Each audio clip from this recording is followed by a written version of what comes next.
Now, the conditions in the rural areas. What are the pushing factors? Why do people come out from these rural areas and settle into the urban areas? There are various reasons for it. Scarcity of jobs, except in agriculture, and most people consider agricultural occupation to be low paying, laborious, risky, and menial. Scarcity of job except in agriculture. Yes, agriculture is the backbone of rural areas. It's basically the backbone of our own country. But what happens is when these people from the villages, when they go to work in these fields, they are paid very less, negligible amounts. Laborious, they start early in the morning, they do it throughout the evening. Just before the evening gets over, they are back to home.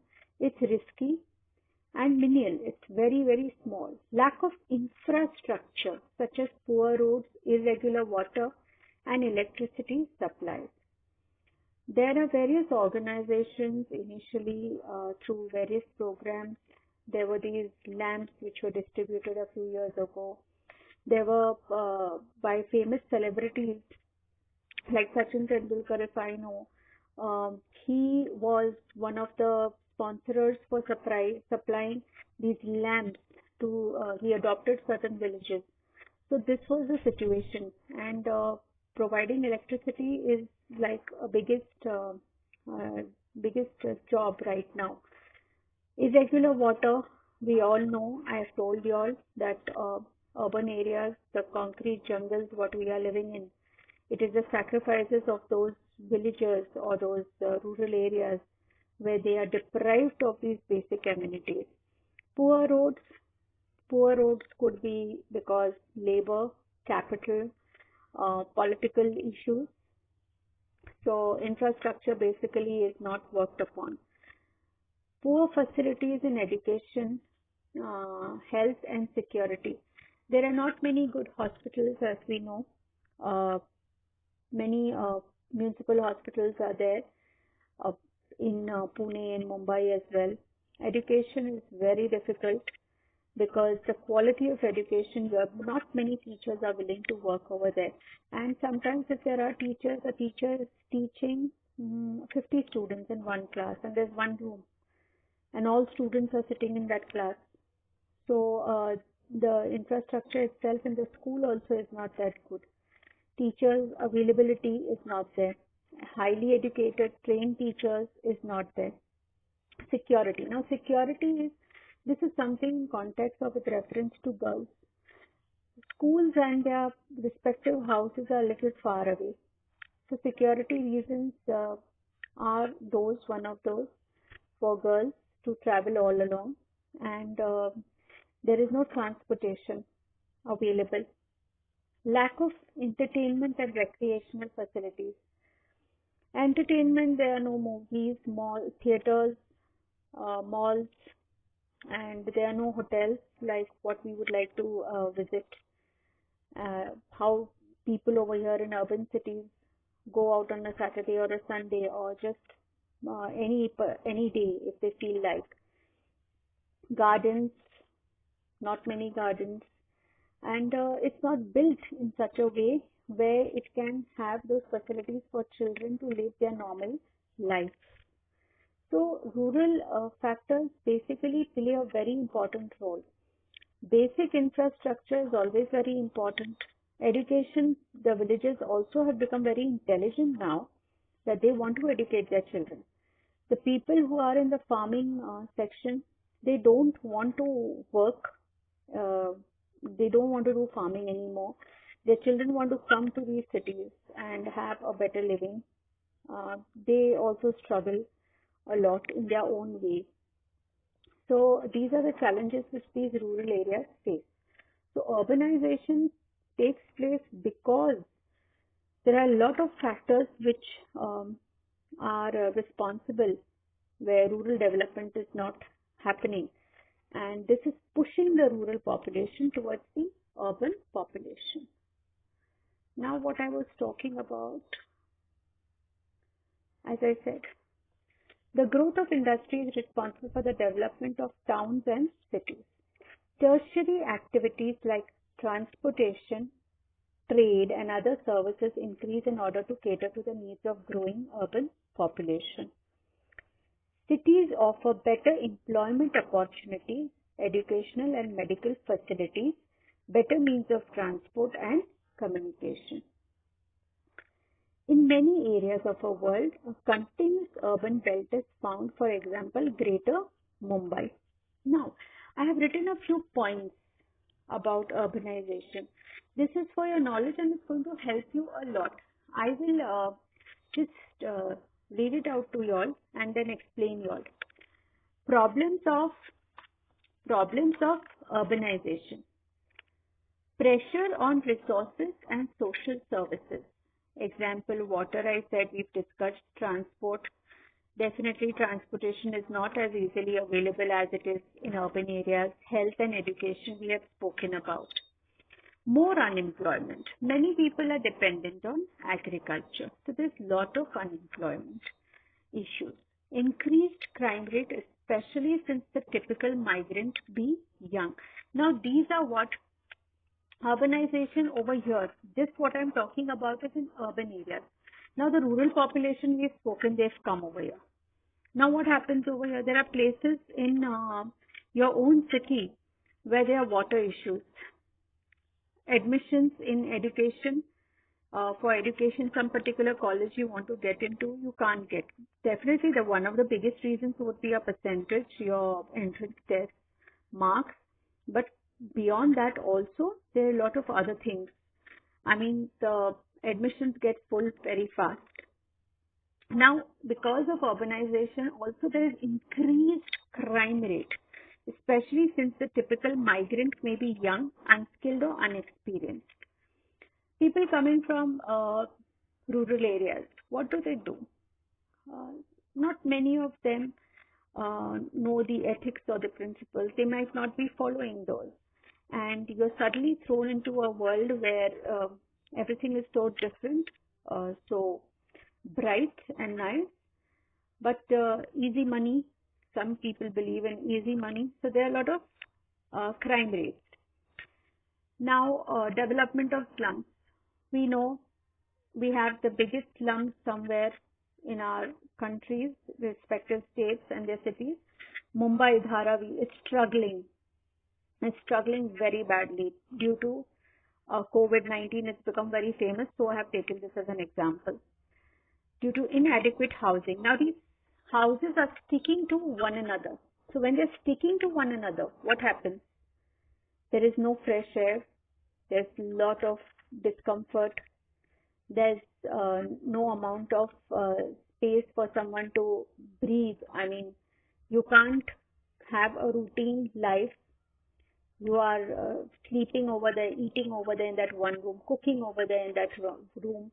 Children, if they have families, they're studying in that same room. So development of slums creates a lot of issues.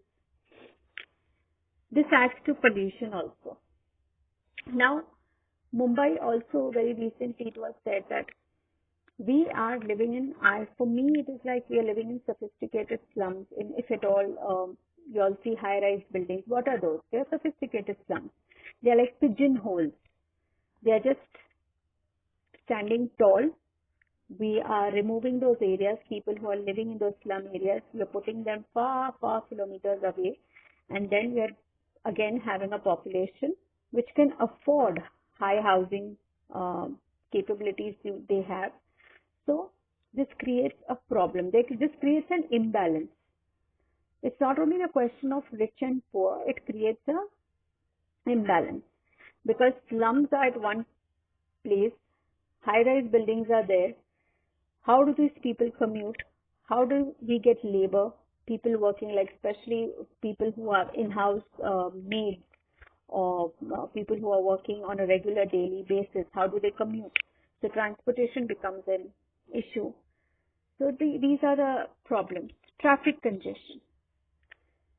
Any part of the world, traffic is an issue. Population is growing. Which lesson are we doing? Population. Ever-growing population. Population is not decreasing. It's not on the decline at all. It's just growing and growing and growing. Population control is a different ball game altogether, which needs to get into which we need to get into action as fast as possible. Now, traffic congestion, if at all you happen to go to some place, it's not that you can reach on time within 10-15 minutes. You have to plan. If you have to reach from your house to someone else's house, you have to have that 15-10 minutes in advance. You have to leave so that you can reach on time. Noise pollution, lots of things happening everywhere. Construction is happening. A lot of building roads is happening. So a lot of things are happening. Noise pollution is tremendous. High level of stress. Now all this kind of lifestyle, if we have, it's going to lead to stress. So the stress is basically a part of our life because we have got it into our life.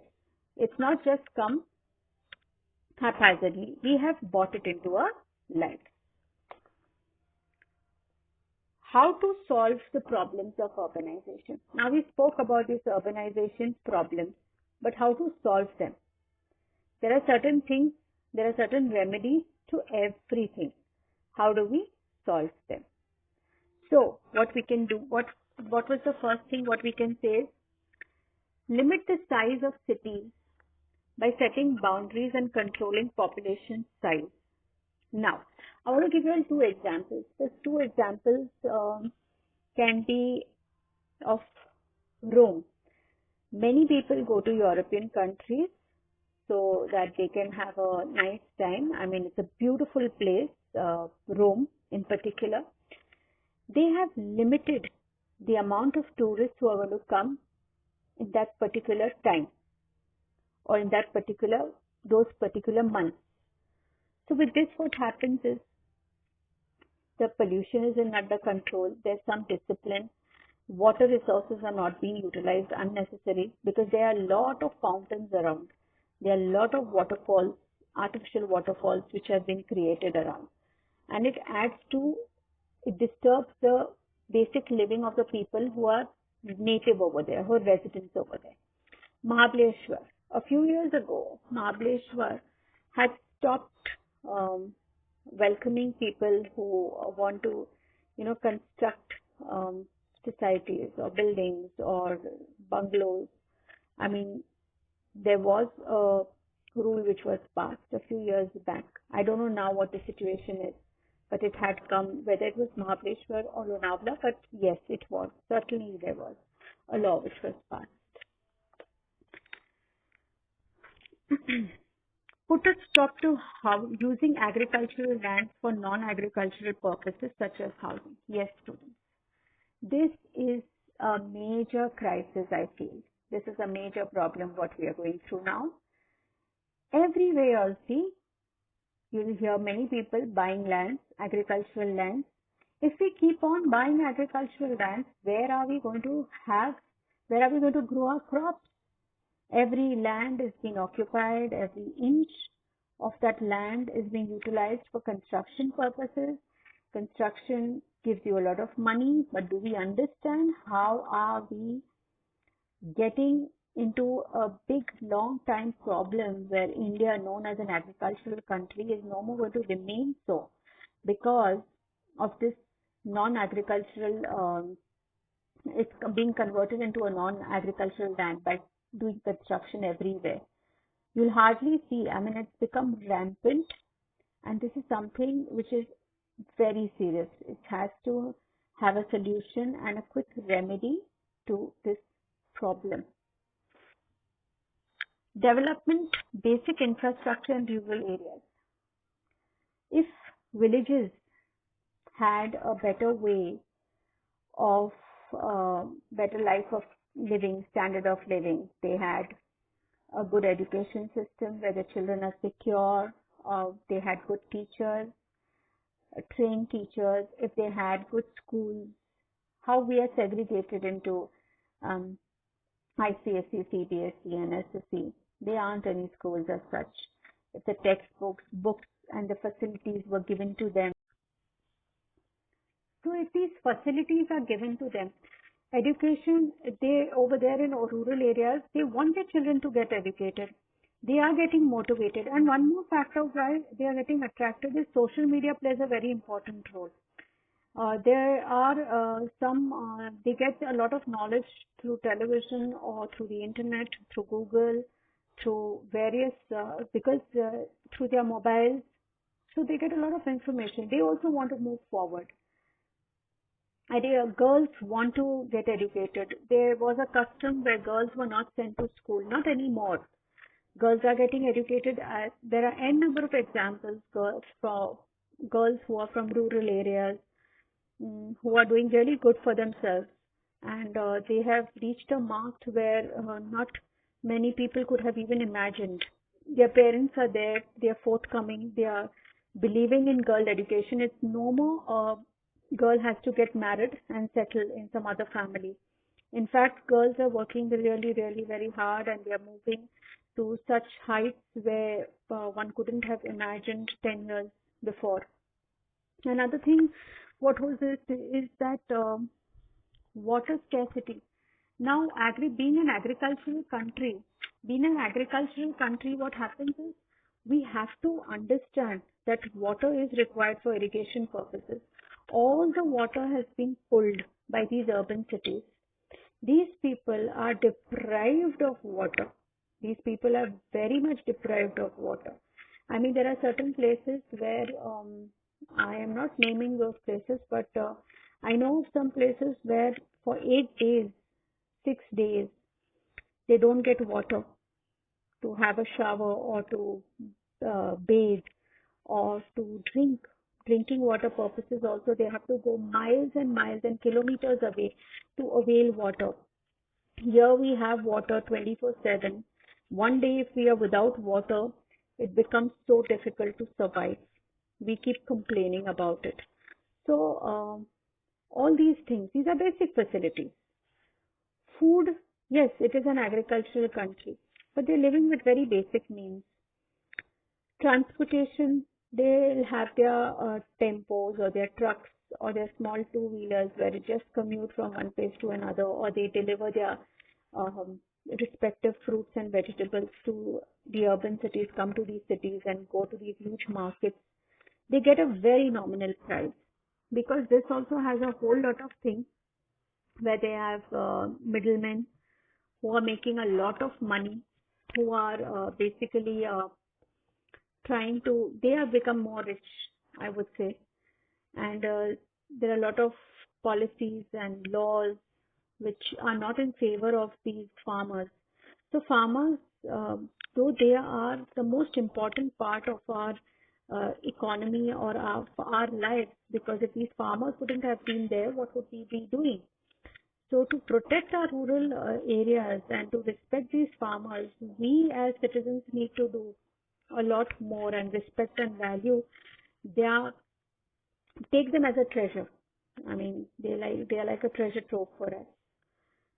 Electricity, as I said, electricity also. Yes, they're now developing. Electricity is there in many villages, and they are coming with a lot of different ways of restoring electricity through different means and not using the natural resources. So there are IITians who are helping them. I know of some IITians who are. I have read about those also, that there are IITians who are brains and who are working. There are communities who work for these farmers and their upliftment and their way of living to upgrade their standard of living. So yes, so I was talking about education, health, and water and electricity. Now another thing is there are not many job opportunities in rural areas. So what do? When there are not many opportunities, what happens is they want to come to these urban cities and make a living, because it's seasonal. Agriculture is not throughout the year. It's seasonal. It's for a few months somewhere. Some places it's different. So rest of those months, what do? How do they move on? How do they have a living? And for that reason, there are no jobs. So the best thing how to solve this problem is develop factories and industries in these urban areas, in these rural areas. So what happens is if you set up a factory, now for example, Jejuri is now become, there are many factories, many industries which are there, and they are giving employment to a lot of the population over there. So when you have factories and industries, it creates job opportunities. When job opportunities are created in that village or in that rural area, so you don't need, many of them wouldn't need to move outside. So one of the ways of solving the problem is that encourage rural population to participate in community activities and facilities. That is also one way. Create jobs in rural areas by building more factories and employ more people. Jejuri, if you all look out for Jejuri as an example, there are many factories over there. There are a lot of states also which there are certain factories in some states which are very well known.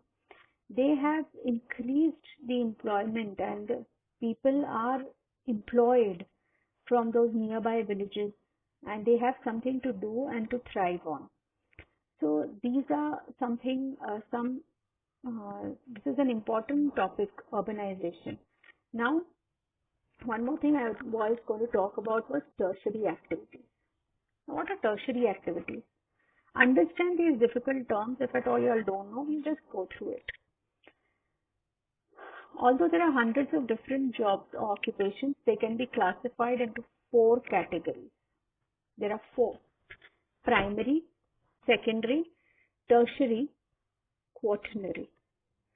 Primary, working with or the extraction of natural resources. Example, farming, mining and forestry. Now, primary resources, basically it deals with the natural resources. What is naturally available, you make a living out of that. Fishing, farming, it's on land. Secondary, making things either by manufacturing or construction. Example, Nissan car manufacturing. This is basically manufacturing now or construction. So we know manufacturing of cars, televisions, mobile phones. So this comes into secondary. Tertiary, we are talking about tertiary activities. This type of industry provides services. These include commercial services, professional solicitors, social school teachers, entertainment, restaurants, personal, hairdressers. Now this is, they provide, you pay them for their services. Teacher is a tertiary activity. Shops, what you go to buy your daily goods, is a tertiary activity. Quaternary, this is a new sector and is linked to ICT and research development. This is basically the high-end research scientist, you can say, genetics researcher. So this is for these. Now what I have spoken about sectors of industry is primary, secondary, tertiary and quaternary. I hope you all can understand the difference now. So these are the tertiary activities. Now what are they saying over here? Tertiary activities like transportation, trade and other services also increase in order to cater the needs of the growing population. Growing population, highest amount of population in urban cities. So transportation is the lifeline. Trade is the lifeline. If there is no trade, how is the economy going to run? If the economy doesn't run, how is the state going to get some revenue? If the revenue is not there, how state is going to supply, give money to the public utility services, which are running under the government? So this is how we have to pay our taxes. How do we pay our taxes? So it's like that. Cities offer better employment opportunities. We know that in urban cities there are many industries, factories, there are various opportunities created. That's why people come striving to those cities where there are lots of employment opportunities. Educational and medical facilities, better means of transport and communication. I have discussed quite a bit about that. And especially Greater Mumbai. In many areas of the world, a continuous urban belt is found. For example, Greater Mumbai. Now, Mumbai is the biggest example. It's one of the financial capitals after Delhi, most important financial capital. Now, tertiary sector. Tertiary sector is also called the service sector. The tertiary sector is that part of the economy where business produce services. Now, what are those services? You can see an arrow which is there. Services are non-physical products that cannot be touched or stored, like a haircut or a train journey. They're non-physical products. Services is something what you're doing, what you're providing according to your knowledge, what you're doing for the economy to run. You are a contributor to the running economy. It cannot be touched or stored like a haircut or a train journey. Now look at these pictures. Understand what is each picture trying to say. Examples: transport, advertising, transport we've spoken, advertising, retail shops, teaching as a profession. Teaching as a profession also becomes a tertiary activity. These are services. A doctor you go to, it's services, what he provides. A lawyer, solicitor, you go to. A policeman, you go to. They're not physical products. You can just feel you can get that knowledge, you can utilize that knowledge. It's a services which is provided for you to get upgraded in that particular area or zone. Healthcare, medicals, I've told you, nurses, general physicians, surgeons. There are many more things in healthcare also. I mean, those pathological labs, what you go to, those people test you.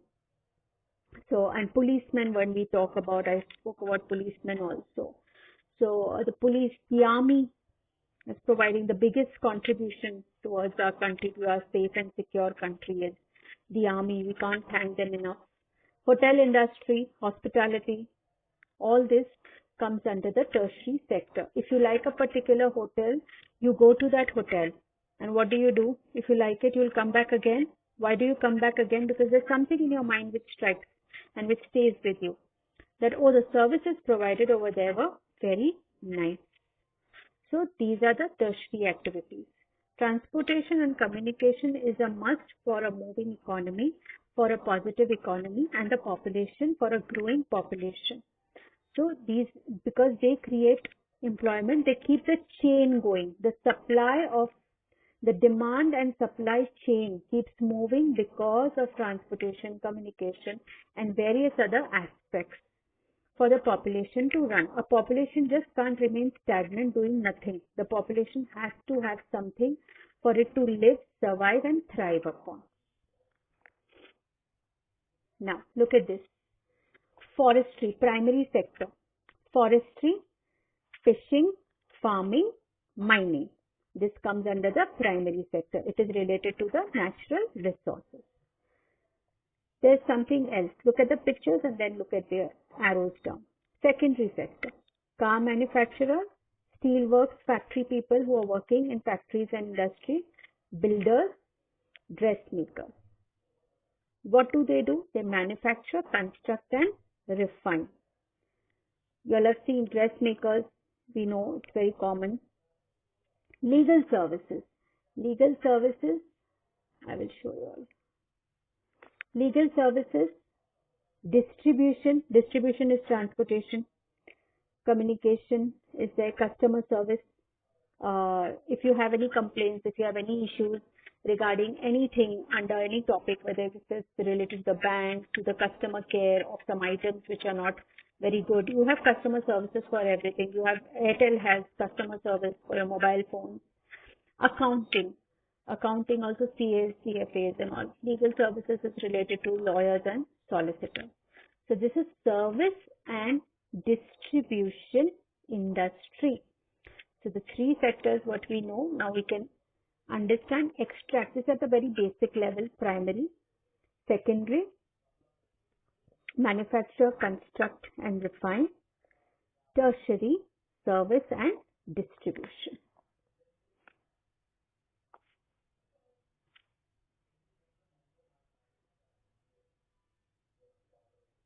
So what we've covered today, I've spoken a lot about urbanization, and I hope this helps you all in understanding what exactly urbanization is. I spoke to you all about how to solve. There's some solutions. What are the problems?